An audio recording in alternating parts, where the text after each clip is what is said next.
Kidnapper भावी Andhra police को घेरिले स्थानीय लोके।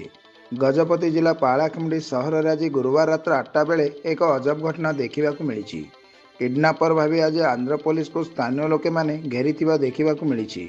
सूचना प्रकार आंध्र पुलिस एक गंजेई केस रे पालाखेमुंडीर जड़े अभियुक्त को धरने को आसीथिले।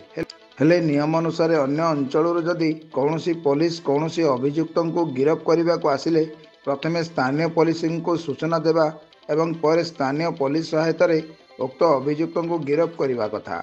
किंतु आंध्र पुलिस कौनसी प्रकार स्थानीय पुलिस को सूचना न दे हठात अभियुक्त घरे पशि युवक जन को आनी गाड़ी में बसई देते, जहाँफल स्थानीय लोके कौनसी किडनैपर माने भावी घेरी जाइतिले। घटनास्थल में पालाखेमुंडी आदर्श थाना पुलिस पहुंची स्थिति को नियंत्रण करथिले। पर आंध्र पुलिस अभियुक्त को नहीं पालाखेमुंडी थाना को जाइतिले।